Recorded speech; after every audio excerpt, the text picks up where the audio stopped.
Los hermanos me pidieron que tomara el tema de la resurrección. Pensé mucho en este tema y les soy honesto, sé que es algo que recordamos cada domingo.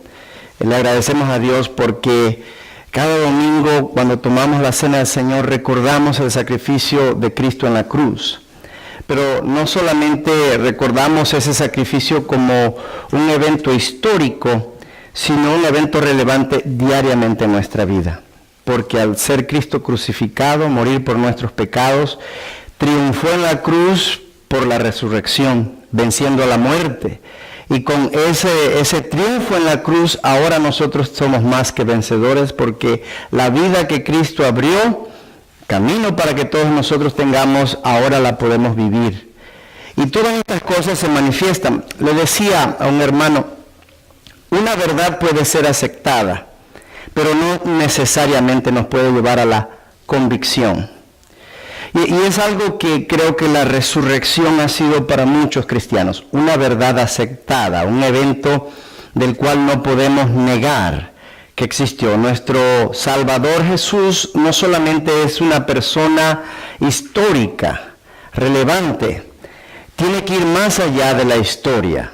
Nuestro Señor Jesús es el centro de la vida nuestra.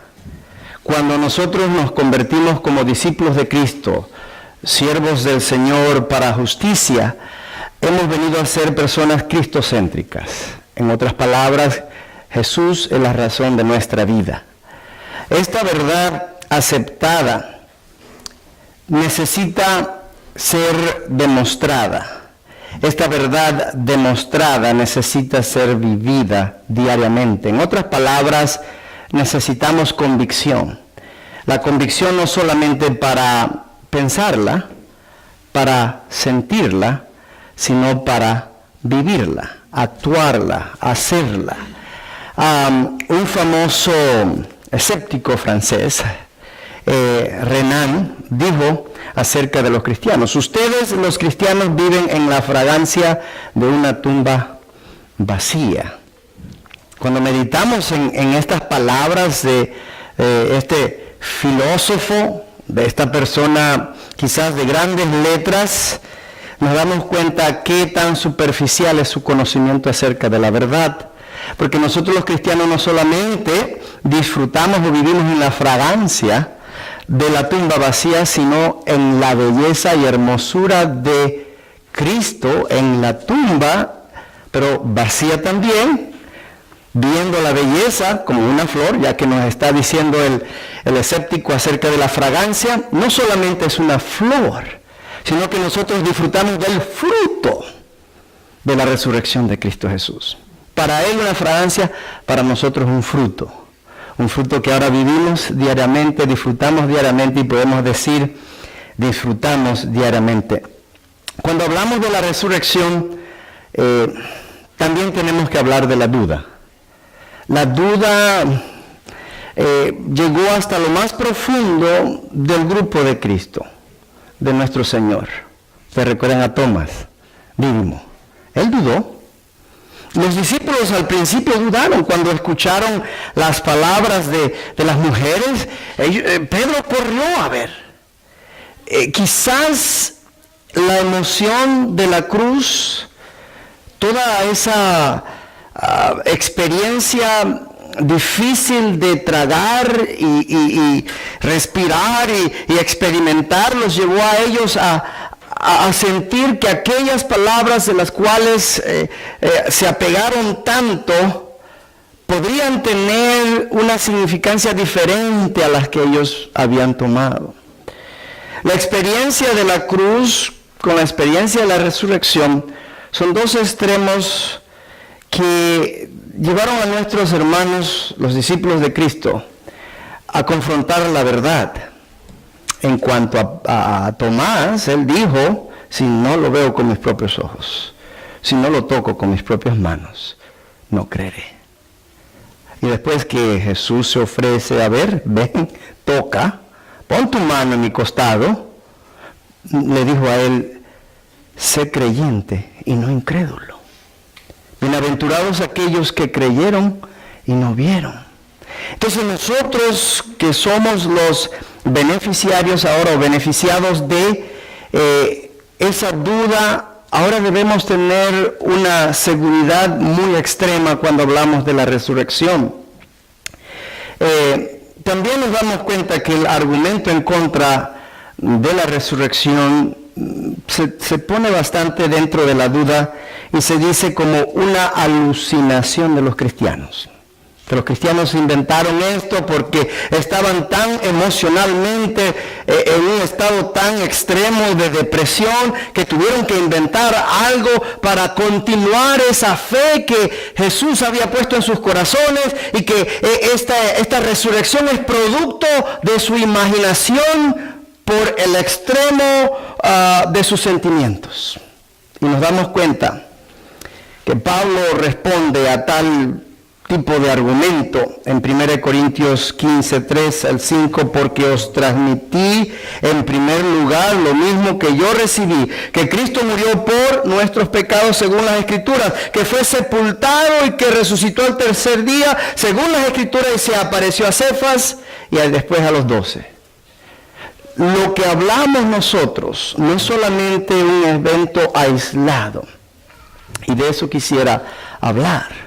Porque a veces miramos a la resurrección como un evento aislado. Y para nosotros los cristianos que celebramos la Cena del Señor una vez a la semana, el primer día de la semana, el domingo a cierta hora en la mañana y a cierta hora en la tarde, posiblemente se nos convierta también en un evento aislado en la semana. Y quisiera retarles a ustedes a pensar un poquito más personal, y vamos a estar hablando sobre esto. Es interesante que los mismos judíos hablaron a Pilato. En el capítulo 28, del 11 al 15, Pilato, haznos un favor. A ver, ¿qué quieren ustedes? ¿Podrías poner guardas en la tumba de Jesús? ¿Podrías poner un sello en esa tumba? Porque por ahí los discípulos estuvieron juntamente con Jesús distribuyendo la idea que al tercer día este hombre iba a resucitar. Imagínense, la enseñanza de la resurrección fue tan parte de la doctrina de Cristo, de la enseñanza de Cristo, que aún aquellos que no creían en Cristo tenían miedo de las palabras de Cristo, pidiéndole a Pilato que haga algo que prohibiera o quizás impidiera que el cuerpo sea sacado de la tumba. Interesante. Los judíos también tenían esta idea, y después sabemos que una gran mentira fue distribuida en cuanto a la resurrección, cuando los soldados supuestamente dijeron que vinieron y los atacaron. Ahora, es curioso que en 1878 se descubrió en la ciudad natal de Jesús, Nazaret, un edicto. Se cree que vino o bien de Tiberio César, que fue emperador romano en época en que resucitó Jesucristo, o Claudio César, que gobernó poco después. El edicto, mejor conocido como la inscripción de Nazaret, estaba grabado en mármol con las siguientes letras: proclamación de César.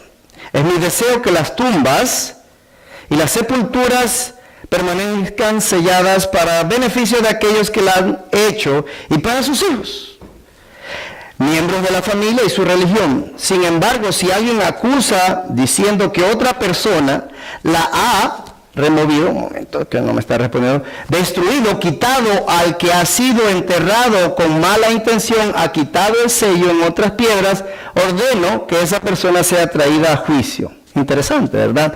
Como históricamente podemos ver que un edicto es dicho acerca de las tumbas y el sello y la necesidad de esto. A los testigos presenciales sabemos nosotros que María Magdalena, sabemos que las mujeres después que vienen de la tumba, tenemos más tarde a Pedro, tenemos otros eventos con los discípulos en Emaús, aquellos dos discípulos, tenemos los apóstoles, estando Tomás ausente, después los apóstoles, estando Tomás presente, tenemos a los 7 en el mar de Tiberias, tenemos nosotros a Santiago, a los 11 después, tenemos los discípulos en la ascensión, tenemos a Pablo que se le presenta a Esteban, que lo ve sentado en el trono de Dios, y tenemos evidencias aún de Jesús hablando con Pablo en el templo. Tenemos esta gran cantidad de evidencia que nos habla acerca de la resurrección. Entonces, ¿por qué es importante la resurrección? Primeramente, porque nos da o nos pone la divinidad de Cristo en evidencia. Tenemos nosotros que la resurrección es la realidad permanente en la cristiandad, donde nosotros, en quien creemos, ha pasado a estar con Dios y está sentado a la diestra de Dios y ya no está aquí con nosotros. No hay tumba por la cual podemos señalar y decir allí estuvo el Señor, sino inclusive las tumbas que hay, ni se sabe exactamente cuál es, porque nosotros no adoramos objetos, sino a una persona. Es bien interesante esto. Pero esta verdad aislada, yo quisiera que también fuera una verdad conectada en cada uno de nosotros y fuera una verdad manifestada en nuestra vida. Según nos dice Romanos 1:4, que fue declarado Hijo de Dios con poder según el Espíritu de Santidad por la resurrección de entre los muertos. Y yo sé, hermanos, que a veces cuando hablamos de las cosas de Dios, hablamos para tocar el intelecto. También hablamos para tocar los sentimientos. Pablo dijo, nada podemos en contra de la verdad, sino por la verdad. Y lo que yo quisiera que nos diéramos cuenta es que la resurrección no podemos aislarla a un evento histórico, ni a un evento durante la semana, sino a un evento permanente en la vida de cada uno de nosotros. La resurrección de Cristo presta gran validez a su nacimiento aquí en la tierra, a su encarnación, podríamos decir nosotros. Da una gran evidencia a su nacimiento virginal y también a su muerte por los pecados de nosotros. Dice 1 Corintios 15:3, porque primeramente os he enseñado lo que asimismo recibí, que Cristo murió por nuestros pecados conforme a las Escrituras. La resurrección viene a significar la justificación según nos dice Romanos 4:25. Por la resurrección somos nosotros justificados. La resurrección es la demostración del triunfo de Cristo sobre la cruz, Romanos 6:23.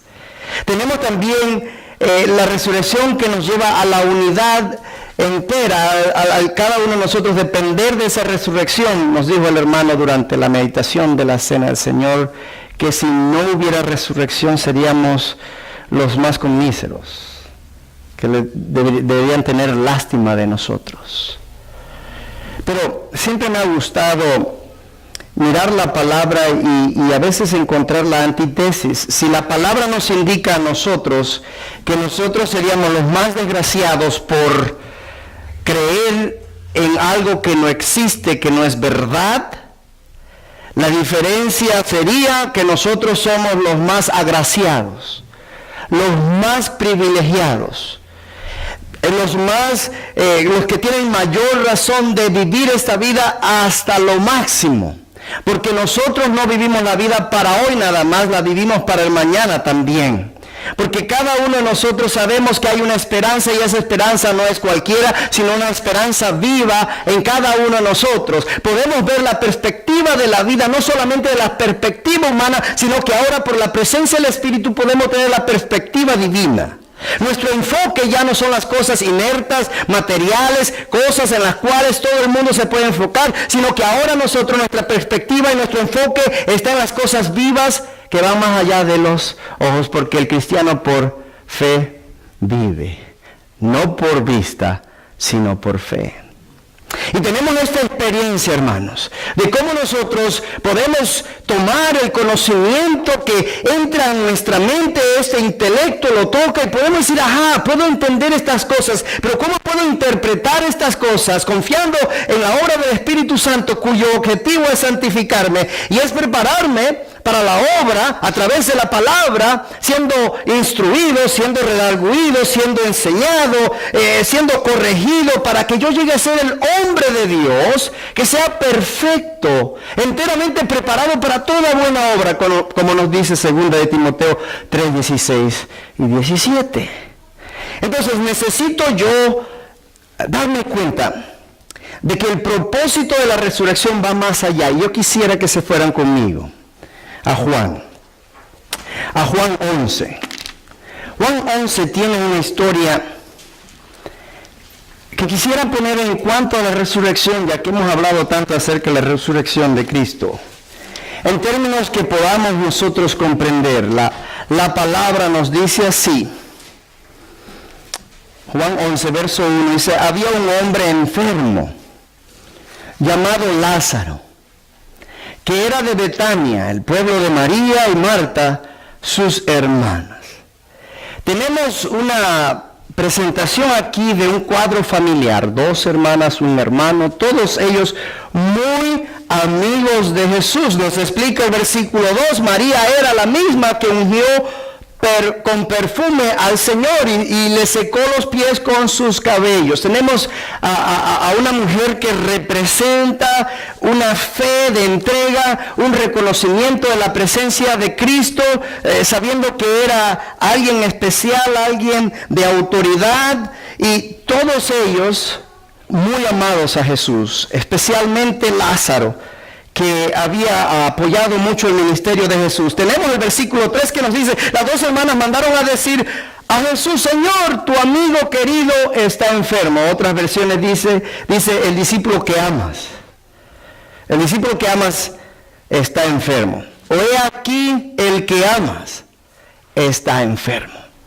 Y tenemos esta realidad donde llega la enfermedad a esta familia y causa una preocupación. Algunos dicen que cuando Dios nos ama, nada malo nos va a suceder. Algunos dicen que al que ama a Dios, todas las cosas van a ser buenas, va a disfrutar todas las cosas. La Biblia sí dice en Romanos 8, 28 que todas las cosas obran a bien para aquellos que aman a Dios, a los que son llamados conforme a su propósito.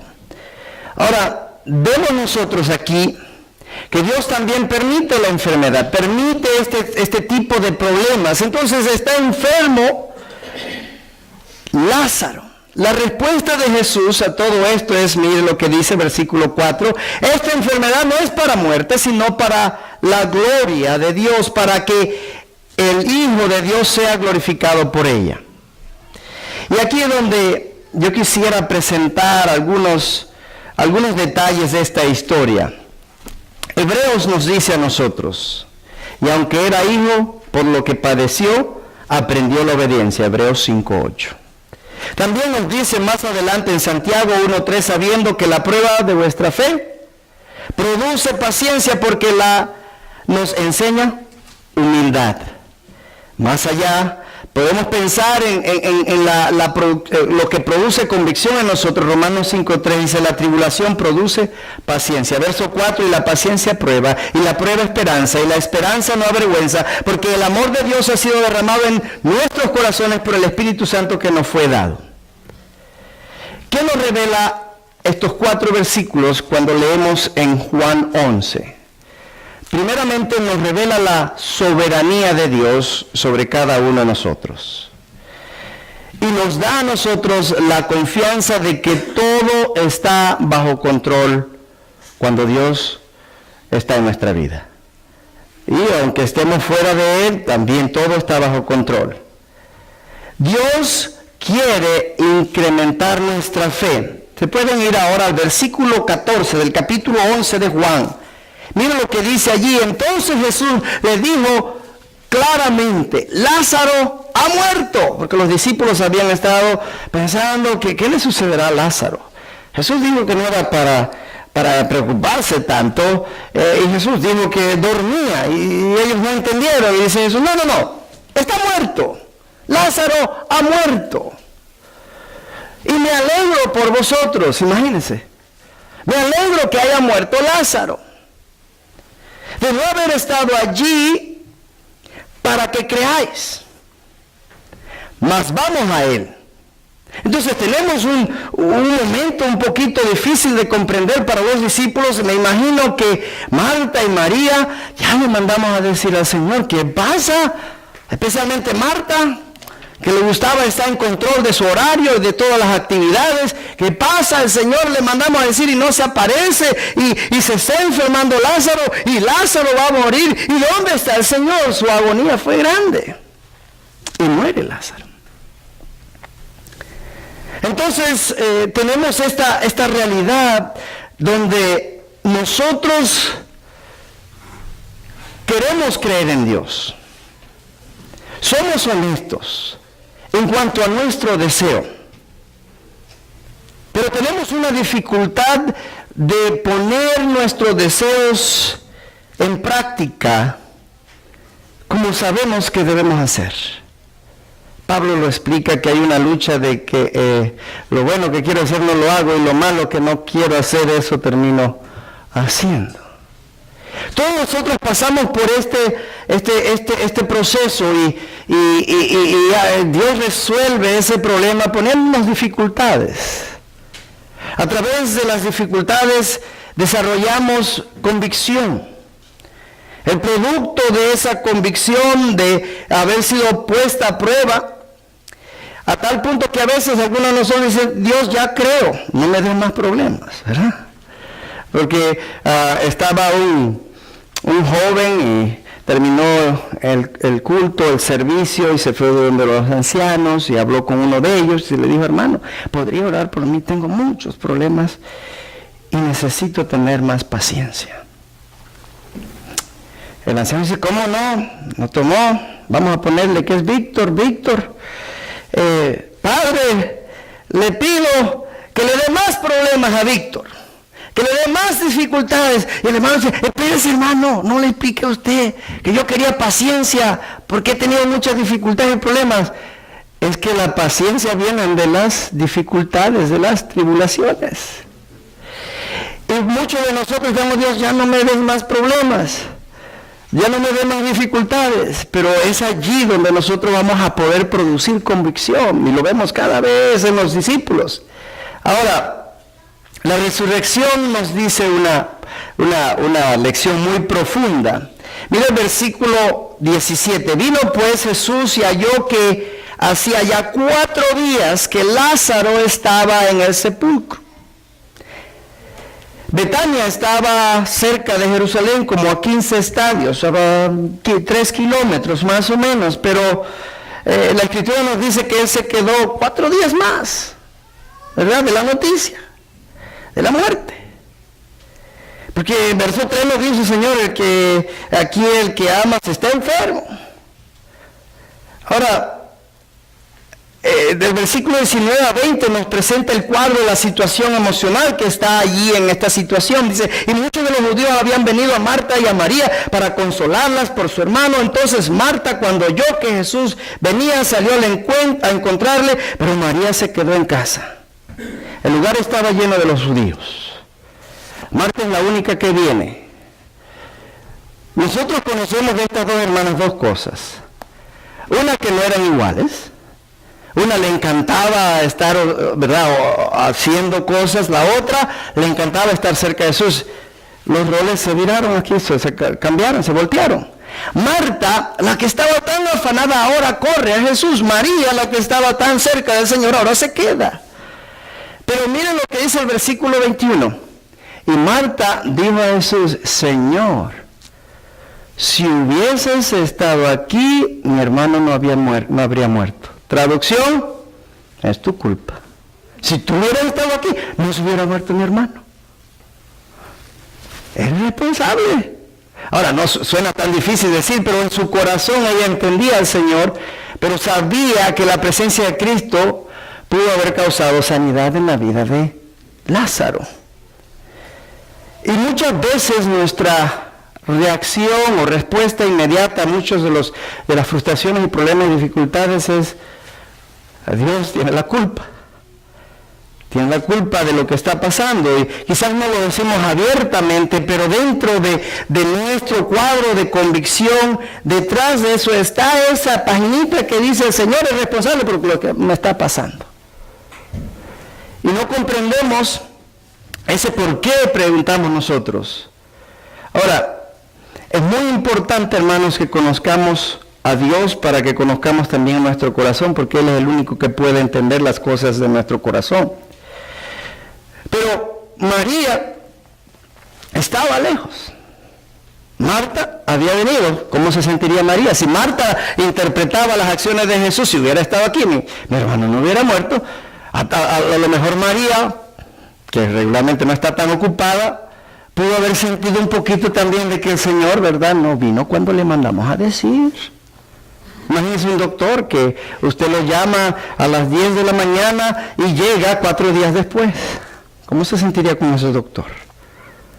Especialmente si su hijo está con una fiebre de 40 grados, 41 grados. ¿Cómo se sentiría usted si se está desangrando su hermano? ¿Cómo se sentiría usted cuando ve que aquí el niño quiere respirar y aquella enfermera no viene a tiempo? O aquel doctor. Obviamente había una situación de incomodidad, pero ellas eran fieles al Señor. Jesús quiere que nosotros conozcamos la resurrección a un nivel más personal, a un nivel más diario, a un nivel más ahora. ¿Por qué sabemos esto? Porque Dios quiere llevarnos siempre a una relación más profunda. Nuestro problema actual, especialmente actualmente, es que confiamos más en el GPS que en la Biblia. Es que pasamos más tiempo con nuestros celulares que con la palabra de Dios. Es que mandamos más mensajes a nuestros amigos que a Dios. Lo que estoy diciendo aquí, hermanos, es que necesitamos aceptar el reto de la dificultad para el crecimiento, no solamente para aceptar las realidades bíblicas que tenemos escritas en las Escrituras, en la palabra, valga la redundancia, sino ir más allá de aceptarlas, sino manifestarlas. Porque no hemos sido llamados a ser oidores solamente, sino también hacedores. Entonces, ¿cómo es que podemos movernos de ser, aceptar una verdad, a vivir con convicción? Bueno, yo les voy a decir algo. Necesitamos enfocarnos menos en nuestra religión y más en nuestra relación. Porque la religión exige hacer una serie de cosas. Ir el miércoles al devocional, ir el domingo a tal hora, y si puedo llegar solamente para una cierta hora, a otra hora, mejor, porque estoy muy ocupado, tengo un examen al día siguiente. Yo fui estudiante también, yo entiendo, y ahora soy predicador y entiendo también todas estas cosas. Hasta enfermamos, sacamos la excusa, enfermamos a nuestra abuela, nuestros hijos, bueno, de todo. Especialmente en Biblia, cuando se trata de un gran examen y todo lo demás, especialmente si es un proyecto. Ay, hubiera visto a mi hijo, cómo estaba de enfermo, y por eso no pude entregarlo a tiempo. Está bien, le vamos a dar otra semana. Sacamos la tarjeta de emergencia, ¿verdad? Y enfermamos a alguien, ponemos... Hermanos, tenemos que ser sinceros. Nuestro problema no es que no sepamos. Nuestro problema es cómo lo que sabemos se convierte en algo práctico que vivimos. El reto de la resurrección no era que la gente no supiera de la resurrección, sino que no podían aceptar la resurrección. El reto actual de nuestra resurrección, de la resurrección y de la nuestra, la conexión con Cristo Jesús a través de el bautismo, en la muerte, la sepultura y la vida nueva que ahora vivimos después que Jesús murió, fue sepultado y resucitó, es que nosotros hagamos esto algo diario, como nos dice Lucas 9:23, que debemos negarnos a nosotros mismos, tomar nuestra cruz, como dice allí, cada día. La crucifixión y la resurrección es un evento diario de cada momento de nuestra vida. Pero ¿cómo pasamos de religión, de hacer una serie de cosas, de cumplimientos, a una relación donde yo no estoy viendo esto como un evento en nuestra vida o en mi vida, sino como una persona ahora en mi vida? Ahora, cuando vemos esto, versículo 31, leemos hasta el 37, entonces los judíos que estaban en casa con ella y la consolaban, cuando vieron que María, que se había levantado de prisa y se había salido, la siguieron diciendo: va al sepulcro a llorar allí. María, cuando llegó a donde estaba Jesús, al verle se postró a sus pies diciendo, ¿qué le dijo? Señor, si hubieses estado aquí, no habría muerto mi hermano. Traducción: por tu culpa no está aquí Lázaro. Qué interesante, ¿verdad? Jesús, entonces, al verla llorando y los judíos que la acompañaban también llorando, se estremeció en espíritu y se conmovió y dijo: ¿dónde me pusiste? Le dijeron: Señor, ven, ve. Jesús lloró. Hay algo que me toca acerca de Dios. No es tanto los milagros que Jesús y Dios han hecho a través de la historia. Aquellos tres jóvenes que se pararon de frente y decían: nosotros no vamos a adorar ni nada. Tú puedes hacer lo que tú quieres, pero nuestro Dios nos puede salvar. Y si no nos salva, todavía no lo haremos. O sea, la convicción no es solamente si Dios puede hacer algo a favor mío y salvarme. Es que aunque no lo haga, yo todavía creo en el mismo Dios, porque Él hace lo que Él quiere y todavía soy suyo. Dios no solamente quiere salvarnos de nuestra situación, sino que viene también a vivir nuestra situación. Esta es la belleza de Dios. Porque cuando tiran a estos tres varones, aquellos hombres fuertes que lo tiraron murieron, pero cuando cayeron en el foso, allí estaban tres, pero también había otro que era semejante a los hijos de los dioses. Y tenemos nosotros, Dios no solamente nos acompaña, no solamente nos saca de la situación, nos protege, Dios nos acompaña en la situación. Tenemos que traer el conocimiento de la experiencia de Dios en nuestra vida a algo más real. En otras palabras, invitemos a Dios en nuestras situaciones. Y esto es algo tan claro cuando vemos a Jesús llorar. Jesús no tiene razón intelectual para llorar. Él sabe lo que va a pasar. Jesús tiene mucha razón emocional para llorar por su relación con cada una de estas personas. Si Dios, Jesús, el Dios encarnado, Jesús, puede identificarse emocionalmente con nosotros, ¿cuánto más lo puede hacer hoy? Si aquel Jesús lo hizo, ¿cuánto más hoy? Entonces, ¿cómo es que podemos conocer estas verdades profundas que nos dice la palabra? Versículo 22 nos dice: también sé ahora, voy a volver atrás, el versículo 22, más también sé ahora que todo lo que pidas a Dios, Dios te dará. Interesante, ¿verdad? Tenemos a una persona llena de convicción. Marta era una persona llena de fe y de confianza. Tenemos a estas personas, están en medio del problema. Marta conocía las Escrituras, había ido al Instituto Bíblico de Jesús. Imagínense, esta hermana entendía las enseñanzas claramente y la había puesto en su corazón. Marta era también una especie de teóloga, estudiosa de las cosas de Dios. Y tenemos que Jesús le dijo, versículo 23, tu hermano resucitará. ¿Y cómo le responde en el versículo 24 Marta? Yo sé que resucitará en la resurrección, en el día postrero. Ella tenía la idea clara, acertada de la enseñanza de la Biblia. Nosotros a veces tenemos el conocimiento teológico correcto acerca de las cosas de Dios, pero Jesús quiere enseñarle algo más, no solamente acerca del mañana. Yo te quiero enseñar acerca del hoy. ¿Y de quién soy yo? Dice, la resurrección en el día postrero. Imagínense, ella entendía esto, pero Jesús le dice, versículo 25, le dijo Jesús, yo soy.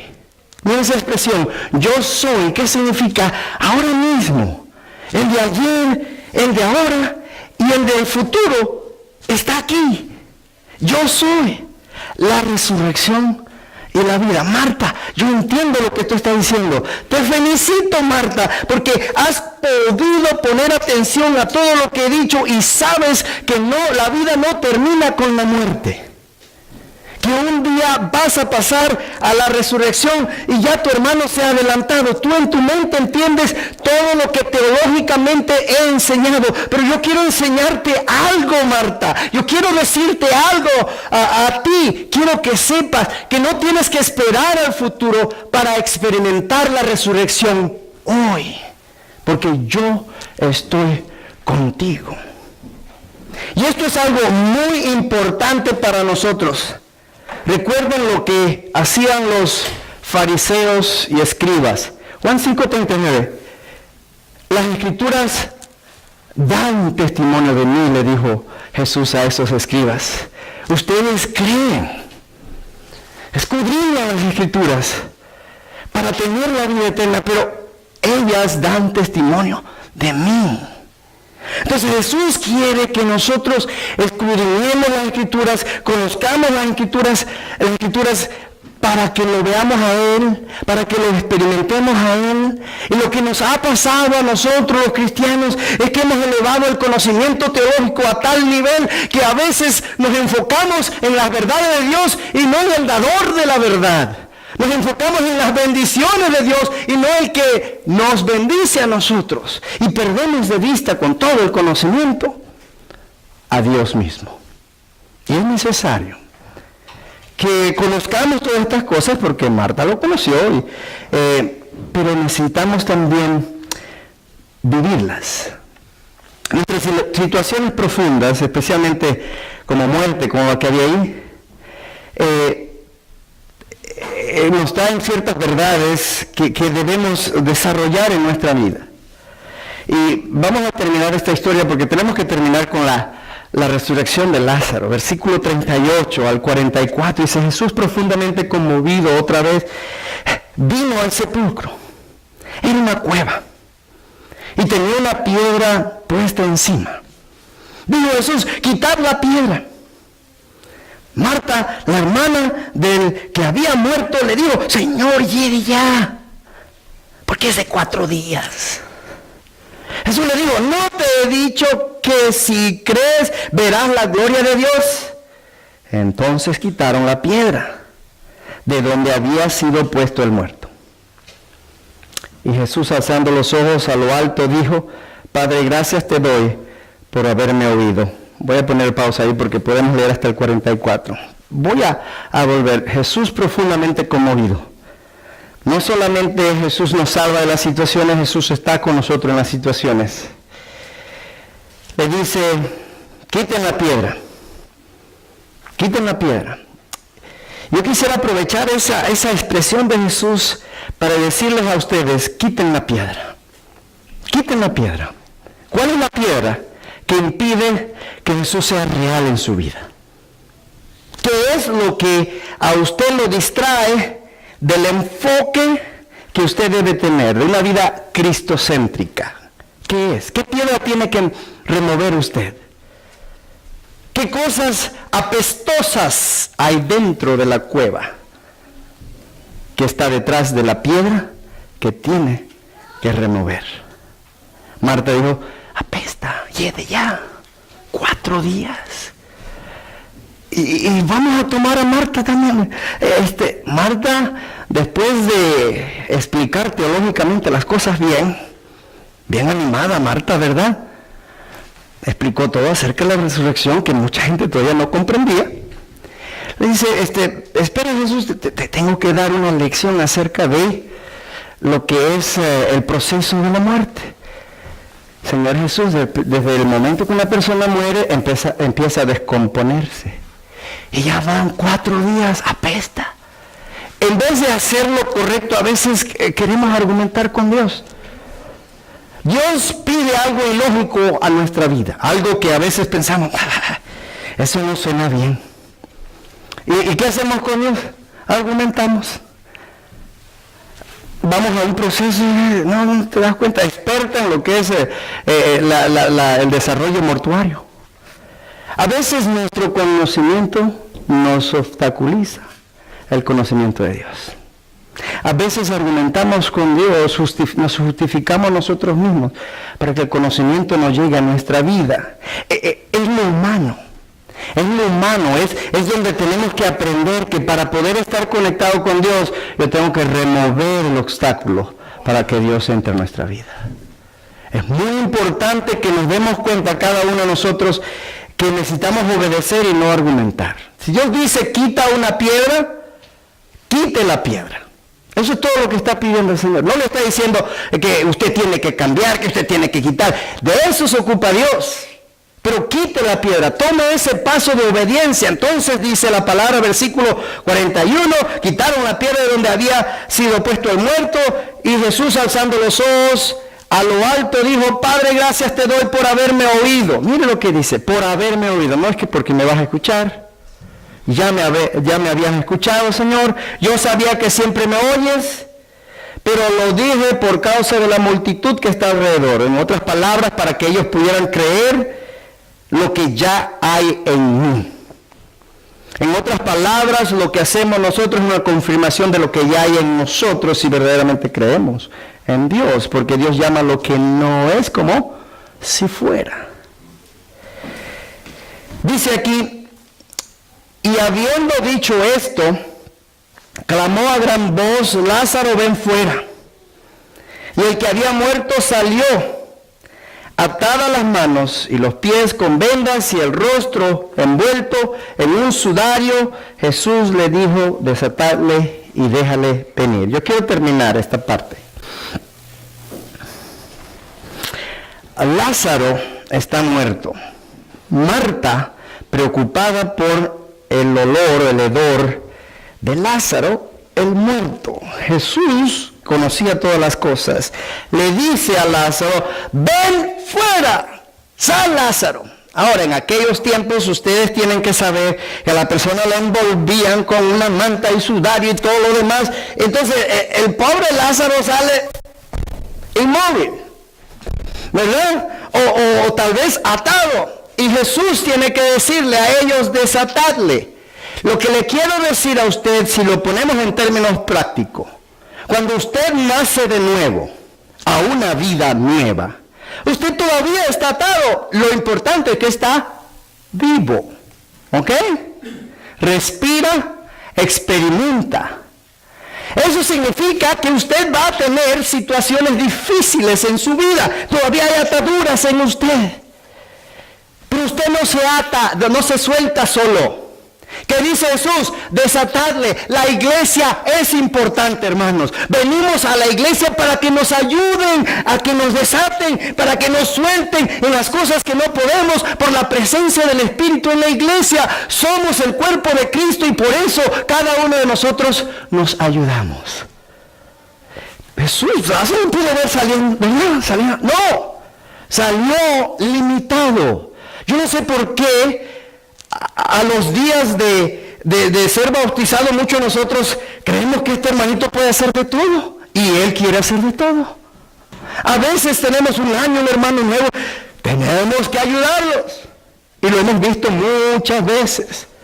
Usted, si lleva tantos años en la fe y todavía tiene ataduras, pídale a la iglesia que le ayude, a hermanos que lo aconsejen, que le ayuden a usted a desatarse. Para eso Dios ha puesto la iglesia. La resurrección de Jesús abrió la resurrección de todos nosotros ahora. Por eso, cuando somos bautizados, el poder de la resurrección opera en nosotros para el perdón de nuestros pecados constantemente, por fe. Y yo invito a cada uno de nosotros que no abandonemos nuestra posición. Algunas veces vamos a necesitar que nos quiten las ataduras. Otras veces vamos a estar ayudando a otro a sacando sus ataduras, desatando sus ataduras. Pero lo más importante, deje ir lo malo en su vida, no importa qué tan apestoso sea.